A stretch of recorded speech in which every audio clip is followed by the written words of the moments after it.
Boxing truth here. Let's talk about this bomb. Amir Khan.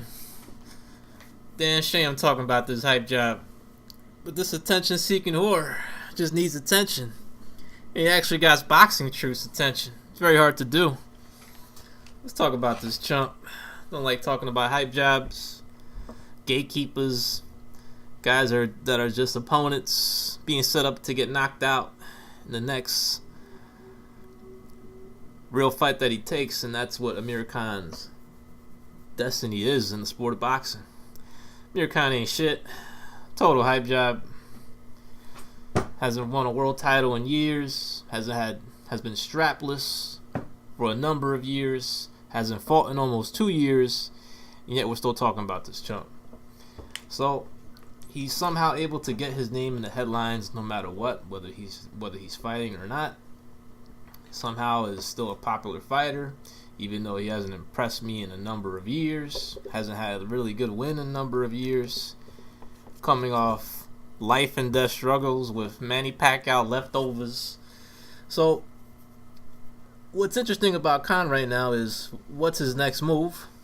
And everybody is speculating and pretty much convinced, all the media outlets are reporting this, that he's going to be signing with Matchroom Boxing. He's going to sign a multi-fight promotional agreement with Eddie Hearn. Now, when I first heard this, it really surprised me. I was shocked by it, because going by Khan's remarks in the past when it comes to Eddie Hearn, he doesn't really like him, doesn't want to do business with him, has even stated that Kell Brook needs to leave Eddie Hearn if he ever wants to get that fight with him. So really, I had to see it to believe it, and whether Khan is actually going to announce a multi-fight deal with Eddie Hearn, which would mean that it looks like the plan for Khan's next chapter of his career is to finally grow a pair of balls and fight Kell Brook, which is good for both fighters. It's a fight that they should build towards once again after a couple of victories under their belt to make it more relevant. You really can't match these guys coming off knockout losses. It makes the fight a lot easier to make. It's really the best business decision when it comes to Amir Khan's career, if you look at it, because Kell Brook is still the biggest fight out there for him in terms of finances and bragging rights. And is it a winnable fight for Khan? Maybe. Especially now that Kell Brook is coming off damaging losses, and psychologically he's still not back yet. Still needs to go back in there and prove that those knockout losses didn't really fuck with him mentally, that he's able to get back in the winning column. So that still has to be taken care of, and Khan needs to do his part, and he needs to prove to the boxing world that he has some left. And he has to be very careful with who he gets matched up with, because he can lose to anybody on any given night. He hasn't fought in a long time. He's coming off a bad injury, surgery to his wrist. He's been more focused on more distracted by his personal life. Hasn't really been putting in the work in the gym. So nobody really knows what level Khan is at right now. He could be a complete total fringe contender level. He could be a complete bomb. He could be getting beat by complete nobodies even. So the matchmaking for Khan has to be very, very careful. You got to carefully match this guy. It could be tricky because anybody can beat this hype job on any given night. So still a lot to be done when it comes to Khan's rehabilitation process. It's going to be a very difficult one. But if this means Khan is just truly signing with Eddie Hearn, what it means is he's leaving Al Haymon. I mean, this is what none of the media outlets are reporting. I mean, it makes no sense if Khan is still with Al Haymon for him to sign with Eddie Hearn. It makes absolutely no sense. You don't need a promoter if you're with Al Haymon. If you're with Al, you're with Al. You're not going to be signed to no promoter. Just ask Danny Jacobs. He left Al Haymon and signed with Eddie Hearn. So that means if Khan is signing with Eddie Hearn, then that means he's saying goodbye to Al Haymon and his services. What's the need for two of those guys on your team when pretty much Al Haymon is your advisor and your underground promoter? So you don't need extra representation. That's too much representation, and also that's extra money out of your pocket. So it's either one or the other. Or you're going to have a relationship with Eddie Hearn like James DeGale did, where he pretty much just gets told what to do. He's a spectator, gets his promotional fee, and Al Haymon does all the moves behind the scene. Sets up the fight, tells him who, where to fight, maybe even tells him how to fight. But the point is, if Khan is signing with Eddie Hearn, then that means he's no longer with Al Haymon. And when you look at it, why should Khan stay with Al Haymon? He only signed to Al back in 2014 for one reason, that was to get the Floyd Mayweather fight. He didn't get it.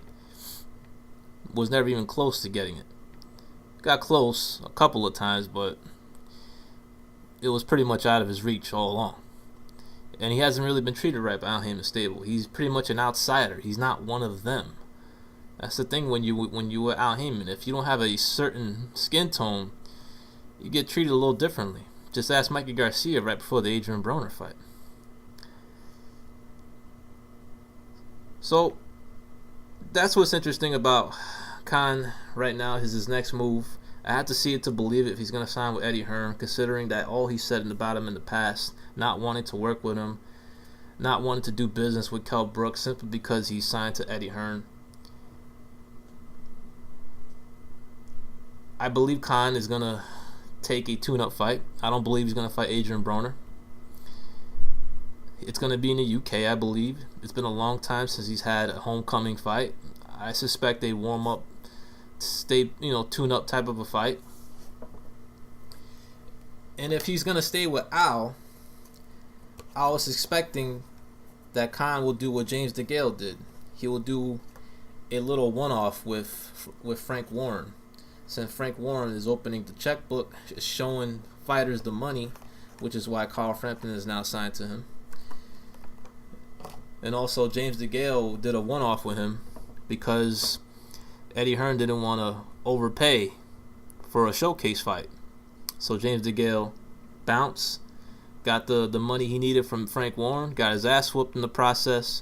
But the point is, if Khan is staying with Haymon, then I suspect him going to Frank Warren for at least one fight by fight basis. He gets his little homecoming. He gets a little decent purse since Frank Warren's going to put up the money. An overpaid showcase. And if he can get through that unscathed, then he can pursue the target fights in the welterweight division in Haymon's stable. He can go target Keith Thurman. He can target Adrian Broner even. He can fight a Danny Garcia rematch.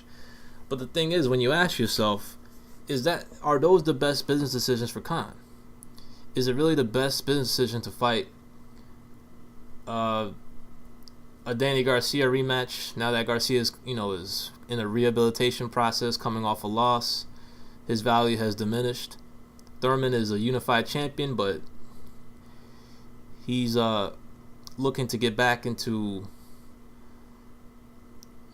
after that long layoff, looking to get back into the groove, take a stay busy fight.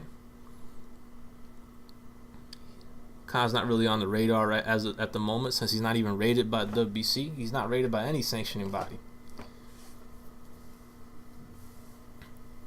An Adrian Broner fight really is not that big of a fight, with Broner coming off a L and a dominating loss at that. So when you look at it, maybe this is true. Maybe this is the move, even though I have to see it to believe it. Khan signing with Hearn to build up a fight with Kell Brook does make sense. It is the best business decision for him. It's the smartest move for him, because he'll get his ass whooped by Thurman for a lot less money compared to what he'll make with Kell Brook.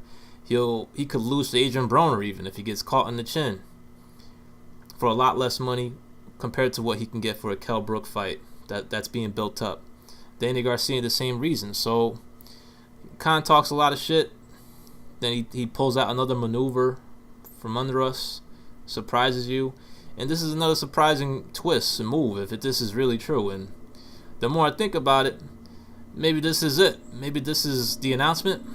He's gonna build towards the Kell Brook fight, and that's really the best move he could make on the chessboard. It's the smartest move for his career to build up to a fight that a lot of boxing fans have wanted to see for ages. And why not? That's the fight with the storyline. That's the fight with the biggest promotional hook compared to a Thurman Garcia Broner fight. That's the fight Khan should pursue if he actually has the balls to fight him. And he has no excuses now not to fight him. He had plenty of excuses before, but signing with Eddie Hearn, he pretty much just stamped his date. He stamped his intentions to finally fight Kell Brook. So I had to believe it to see it, but if this is the move, I approve of the move for Khan. Get away from Haymon. He couldn't get you the Floyd Mayweather fight. A lot of the shit that's happened to your career was based on Khan's own doing. Maybe Haymon doesn't even give a fuck, since Khan wasn't willing to take his advice and avoiding the Canelo fight, end up getting knocked the fuck out in the process. And as a result, Khan has parted ways with Al Haymon and perhaps signed a deal with Matchroom Boxing. Multi-fight agreement with Eddie Hearn. This is Boxing Truth. I'm out.